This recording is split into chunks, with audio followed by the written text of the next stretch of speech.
Selamat malam, Bapak Ibu yang diberkati, Shalom untuk kita semua.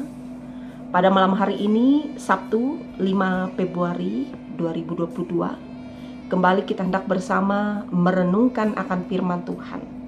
Sesuai dengan nas amanat gereja Kalimantan Evangelis, firman Tuhan pada malam hari ini diambil dari Injil Lukas pada pasal 4 ayat 42 sampai dengan 44. Saya percaya Bapak Ibu telah membaca bagian dari nas ini.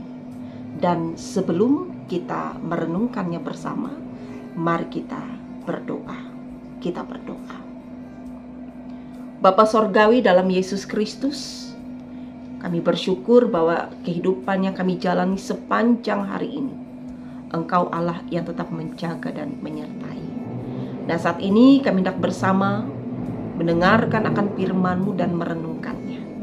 Mari ya Allah, Engkau yang menyertai mengurapi kami dalam kuasa Roh Kudus-Mu, agar firman yang hendak kami renungkan ini dapat kami pahami dan baik, dan tentunya berbuah di dalam hidup kami.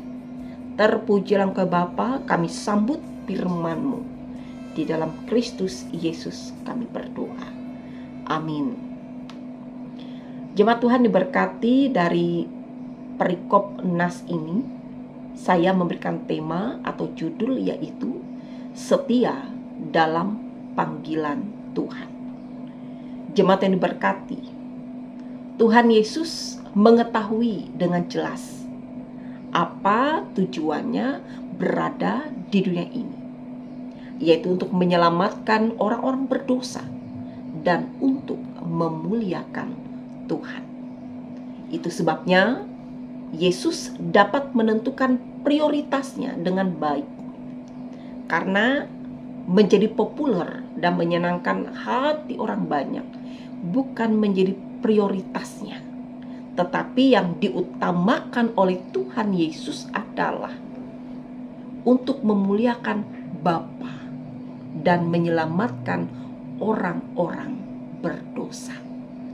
Nah, bila kita baca dari Injil Lukas pada pasal 4 ayat 42 sampai dengan 44 ini, maka terlihat jelas bahwa orang banyak itu mencari Yesus. Lalu mereka menemukannya dan mereka berusaha menahan Yesus agar tidak meninggalkan mereka. Dan inilah yang menjadi tantangan bagi Yesus. Ia sudah nyaman dan terhormat saat ia melayani di Kapernaum. Tetapi Yesus tidak memilih hal itu. Ia tetap pada tugas panggilannya untuk memberitakan Injil ke tempat-tempat lain, bahkan ke kota-kota lain. Jemaat yang diberkati, dari firman Tuhan kita saat ini, kita bisa belajar atau mempelajari tantangan yang Yesus alami dalam hidup kita, di mana di saat kita sudah merasa nyaman, mapan, ataupun kita bisa saja ragu atas panggilan kita, karena kita selalu mendapatkan tekanan ataupun penderitaan, sehingga kenyamanan, kemapanan, atau tekanan dan penderitaan bisa saja membuat kita keluar dari rel panggilan hidup kita.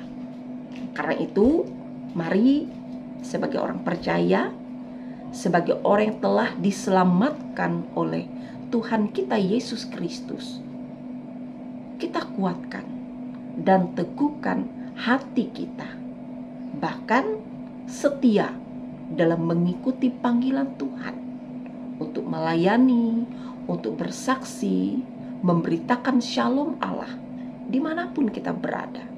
Meski beratnya tantangan, beratnya penderitaan, atau kita dalam zona yang nyaman, aman, tetaplah kita berdiri dalam rel untuk melayani Tuhan, untuk setia. Karena Tuhan mau kita hidup di dalam Dia. Dan Tuhan takkan biarkan kita sendiri dalam menjalankan panggilannya. Dia pasti menyertai kita di dalam kasih-Nya. Karena itu biarlah kita tetap setia kepada Dia, sebab Dia setia menyertai kita. Tunjukkanlah kesetiaan kita dengan tetap hidup di dalam Dia dan melakukan apa menjadi kehendak-Nya. Tuhan Yesus memberkati kita dalam firman-Nya. Amin. Mari kita berdoa. Bapa Sorgawi, terima kasih atas firman yang telah kami dengarkan. Keteladanan Yesus dalam memberitakan Injil menjadi prioritasnya. Dan tentu itu juga menjadi prioritas kami sebagai umat percaya. Meski kami dalam keadaan nyaman, aman, ataupun sebaliknya dalam keadaan tekanan dan penderitaan. Ajar kami tetap memprioritaskan Engkau dalam hidup kami. Menjadikan hidup kami sebagai alat yang Tuhan pakai untuk mengabarkan shalom Allah, menyatakan kasih Allah, dan melakukan kehendak Tuhan di dalam hidup kami. Ampuni kami yang masih tegar tengkuk, keras kepala, bahkan melupakan apa yang Tuhan inginkan dalam hidup kami. Biarlah keberadaan kami tetap menjadi alat yang siap untuk melayani Tuhan, menyatakan kebaikan Tuhan di dalam hidup kami. Apapun tantangan, apapun resiko, kami percaya kami tidak berjalan sendiri. Allah Bapa akan menyertai dalam kuasa Roh Kudus. Terpuji Engkau Bapa, terima kasih. Amin.